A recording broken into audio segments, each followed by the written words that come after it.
Hello everyone, welcome to the high study YouTube channel. I am Malika Shoran. आज हम लोग discuss करने वाले हैं about the mock analysis. Mock analysis mock analysis के बारे में डिस्कस करने वाले हैं फॉर ऑल एग्ज़ाम्स। जो एनवीएस नॉन टीचिंग के जितने भी एग्ज़ाम्स होने वाले हैं उन सभी एग्ज़ाम्स को कवर करेगी ये mock strategy. Let's discuss now. अब सबसे पहले बच्चों का क्वेश्चन क्या होता है कि when to start attempting mocks, mock को लगाना स्टार्ट कब करना है। अब सबसे पहले बच्चे पता है क्या सोचते हैं कि हमारा सिलेबस ही कवर नहीं हुआ है, सिलेबस कवर नहीं हुआ है तो हम लोग मॉक कैसे लगाएंगे। सो इस बात को छोड़ देना चाहिए। सिलेबस कभी कंप्लीट नहीं होता और हमें ये तो सेटिस्फेक्शन कभी आता ही नहीं होता कि मेरा सिलेबस अब कवर अप हो चुका है।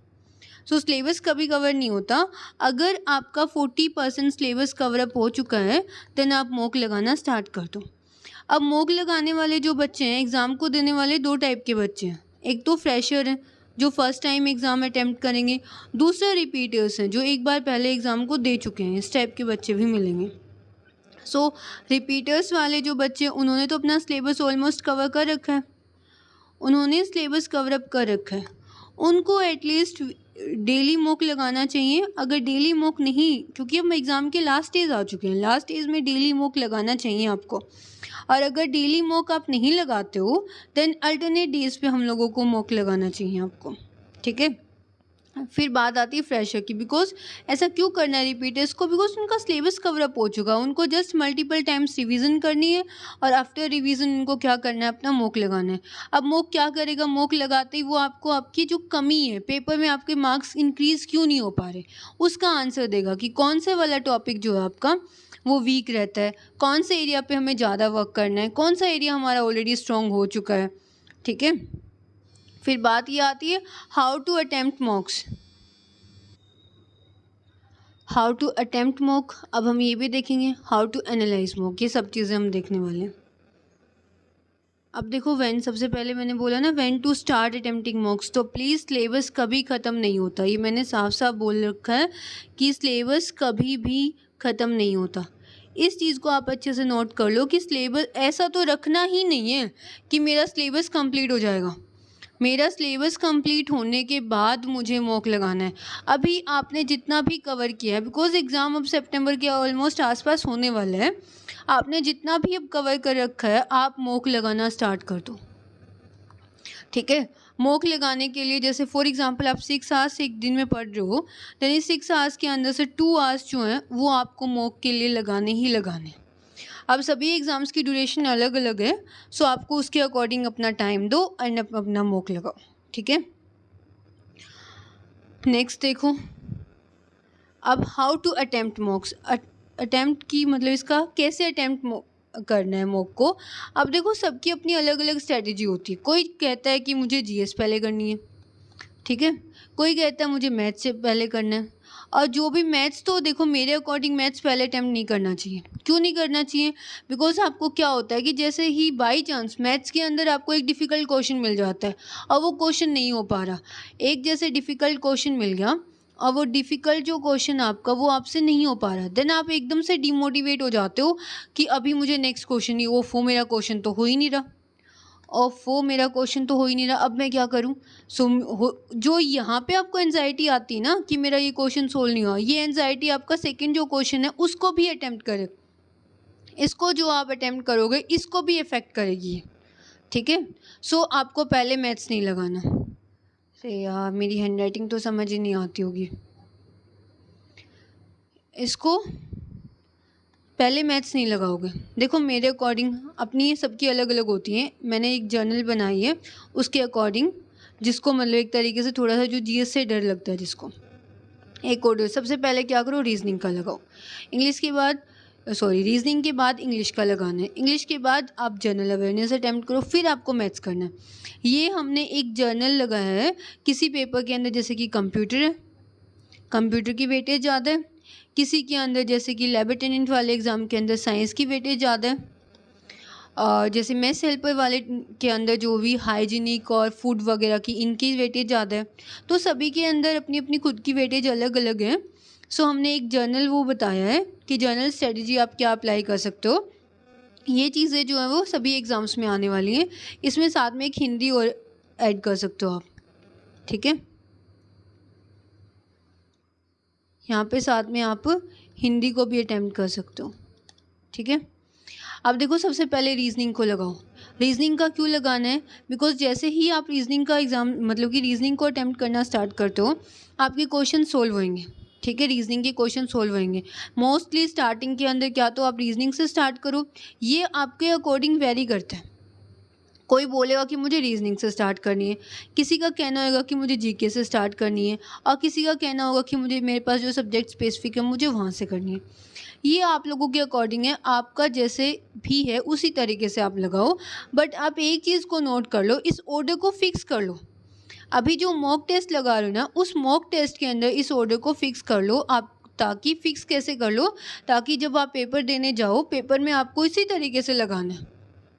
इस तरीके से रैंडम मॉक्स मत लगाओ। देखो कभी मेरे सामने रीजनिंग से स्टार्ट हो गया तो मैंने रीजनिंग से स्टार्ट कर दिया, जीके से स्टार्ट हो गया जीके से स्टार्ट कर दिया, इंग्लिश से स्टार्ट हो गया तो इंग्लिश से कर दिया। ऐसा नहीं करना। देखो ये एक मतलब हैबिट जो हो जाती है वो ख़राब हो जाती है, और मतलब कि ये बाद में एग्ज़ाम देने जब हमारा फाइनल एग्ज़ाम होता है उस टाइम पे हम लोगों को बहुत तंग करती होती है, ठीक है। सो पहले अपने एक ऑर्डर को डिसाइड करो। ये आप लोगों के अकॉर्डिंग है, मैंने एक जर्नल बता दिया। आप लोग जो आपको अच्छा लगे उस तरीके से आप लगा सकते हो। अब ये ऑर्डर लगाने का देखो फ़ायदा क्या होता है आपको, कुछ तो आपका टाइम बचेगा, ठीक है। अब जैसे किस तरीके से अटेम्प्ट करोगे, हम पहले सबसे पहले क्या देखते हैं कि इंग्लिश का जो रीडिंग कॉम्प्रिहेंशन है, पहले जैसे आपने रीजनिंग लगाया, अब रीजनिंग के अंदर आप क्या करोगे, जो जो क्वेश्चंस आपके सोल्व होते जा रहे हैं उसको आप टिक कर दो। और जैसे फॉर एग्जांपल नंबर सीरीज़ का क्वेश्चन आता है, नंबर सीरीज़ का क्वेश्चन एकदम से देखते ही क्वेश्चन सोल्व हो जाए देन हो जाए, अदरवाइज़ क्वेश्चन सोल्व नहीं होता। फिर आपको क्या करना है, अगर क्वेश्चन सोल्व नहीं होता देन वहाँ पे आप क्या कर दो, मार्क फॉर रिव्यू इस तरीके से लगा दो, कि ताकि इस तरीके से उसको मार्क करके रख दो आप, ताकि जब आप पेपर को दोबारा से चेक करो उस टाइम पे आप क्या कर सकते हो, आपको मतलब पूरा ऐसे याद मतलब कि अलग से नहीं ढूंढना होगा कि मैंने कौन सा क्वेश्चन छोड़ा था और अब मुझे वो क्वेश्चन सोल्व करना है। इस तरीके से नहीं करना होगा, उसको आप मार्क करके रख दो, ताकि आप जैसे ही कंप्लीट पेपर हो जाता है तो दोबारा से आप पेपर को रिवाइज करते हो, जो क्वेश्चन उस टाइम पे पेपर की एंजाइटी में आपसे सोल्व नहीं हुआ था, अब लास्ट में आने पे क्या पता आपका सोल्व हो जाए। इस तरीके से करना है। अब आपको क्या करना है, स्पेयर 2 मिनट्स इंग्लिश कॉम्प्रिहेंशन का करना है। फिर कुछ क्वेश्चंस को स्किप कर सकते हो, मैथ्स के क्वेश्चन को स्किप कर दो, कुछ क्वेश्चन को रीजनिंग के स्किप करोगे, ठीक है। जीके के अंदर जो चांसेस नहीं लेना, यानी कि एक तरीके से आपको ये नहीं सोचना। देखो जीके ना बहुत ईजी लगती है देखने में, ठीक है। उसमें हमें थोड़ा सा ऐसे लालच हो जाता है कि मेरा ठीक हो जाएगा ठीक हो जाएगा, ऐसा कुछ नहीं है। ऐसे रैंडम गेस तो लेना ही नहीं है पेपर में। जो आप कहते हो ना तुक्के लगा देते हो, वो तुक्के नहीं लगाने पेपर में, तुक्के से पेपर क्लियर नहीं होता, ठीक है ना। जो रैंडम गेस सोच के चलते हो उससे पेपर क्लियर नहीं होता। अगर 5 में लगाओगे ना तब जाके एक क्वेश्चन के ठीक होने के चांसेस होंगे।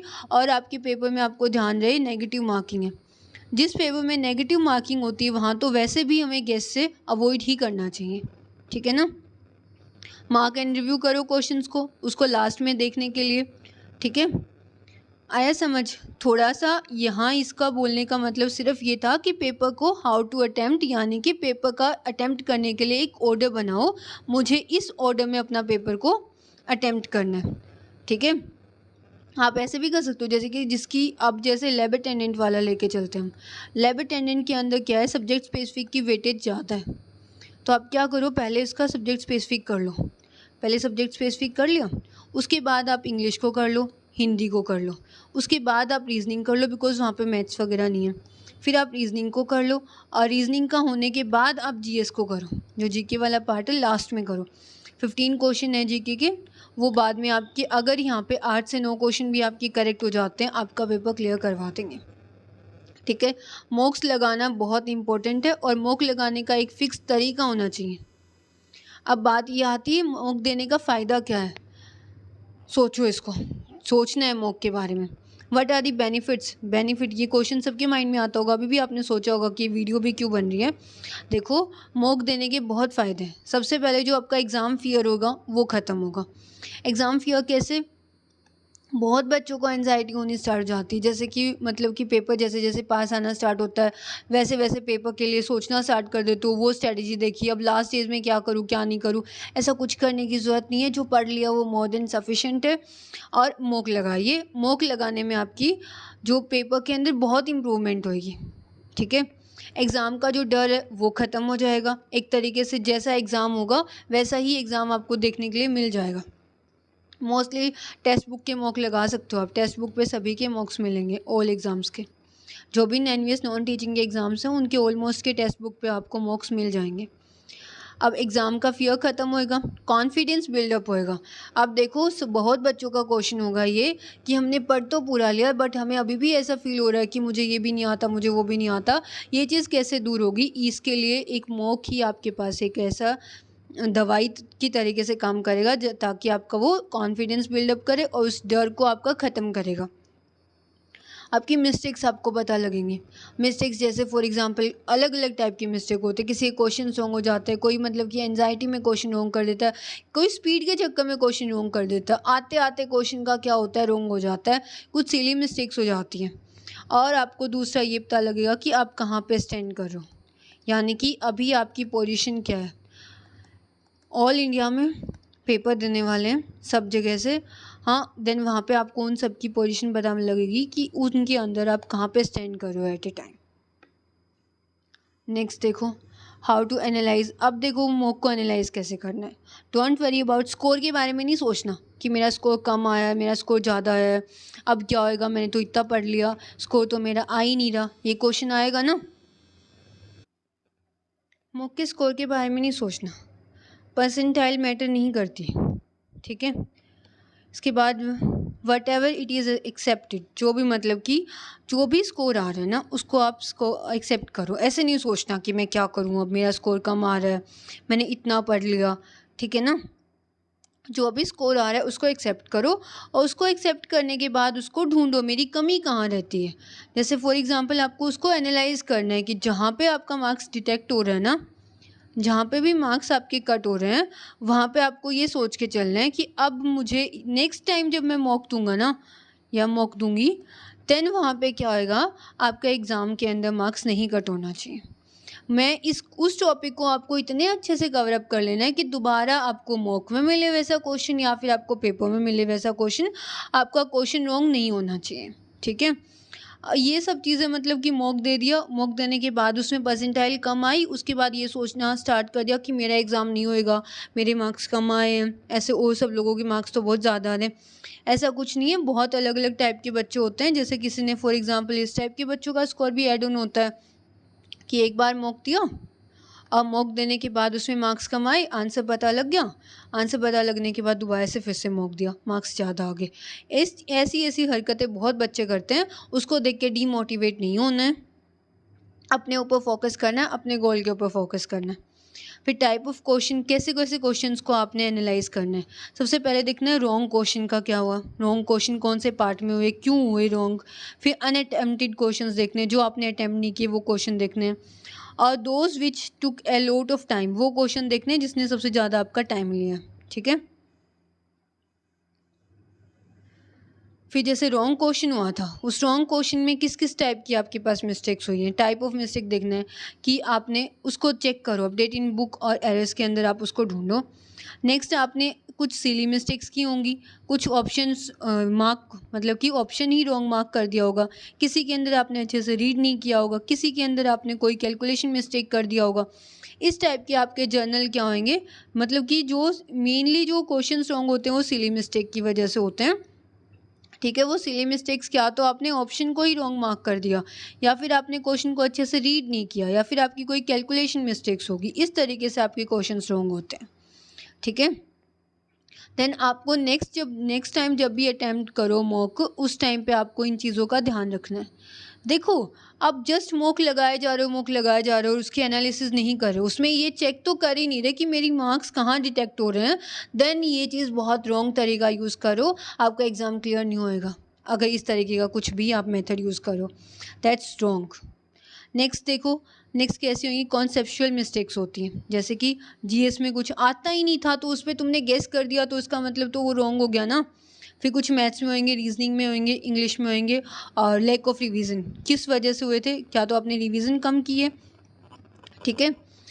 दूसरा आप देखो इस तरीके से आपको ना ये भी करना है, जैसे आपने जिस क्वेश्चन के अंदर गेस लिया है और उस वो क्वेश्चन आपको डेफिनेटली चेक करना है कि आपने, अगर आपका क्वेश्चन जो है तुक्के से भी ठीक हो जाता है, सो उस क्वेश्चन को आपको नोट कर लेना है। अब जैसे आपने एनालाइज तो कर लिया क्वेश्चन पेपर, इसके बाद आपको क्या करना है, जैसे ही आपने एनालाइज किया आप एक नोटबुक यूज़ करोगे। ये जितनी भी चीज़ें मैंने बोली उसको नोट भी तो करना है ना।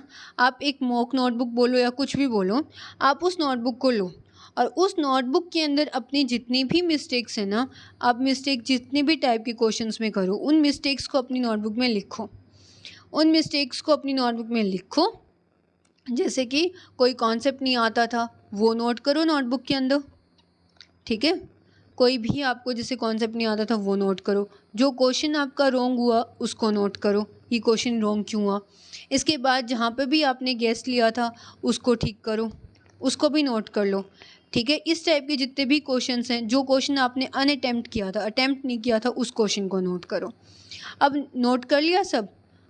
अगर देखो मॉक देने के बाद उसकी एनालिसिस नहीं की, देन मॉक का कोई प्रॉफिट नहीं होने वाला आपको। मॉक जो है बेनिफिशियल नहीं होएगा, just a wastage of time, ठीक है। सो अब नोटबुक बनाने के बाद इसके अंदर ये सब नोट कर लिया। अब ये सब नोट कर चुके हो आप, जब नेक्स्ट डे अब आप मॉक दोगे ना, नेक्स्ट डे जब आप मॉक दोगे या नेक्स्ट टाइम जो भी मॉक देना है, उससे पहले उस नोटबुक के अंदर जो जो क्वेश्चंस आपने नोट किए थे उन क्वेश्चंस को आप दोबारा से रिवाइज़ करो और उसके बाद आप मॉक दो। अब इससे लिखने का क्या फ़ायदा होएगा, अब दोबारा वैसा क्वेश्चन जब आपको मिलेगा, दोबारा वैसा क्वेश्चन जब आपको मिलेगा आप उसको रॉन्ग नहीं करोगे। दोबारा वैसा कोई क्वेश्चन मिला आपका वो क्वेश्चन रॉन्ग नहीं होगा। मैं दोबारा से रिपीट करूँ ये बात, ठीक है। आया समझ। और जैसे कि ना इस तरीके से भी, एक तो ये अपना खुद से करो, ये अपना पर्सनल करो।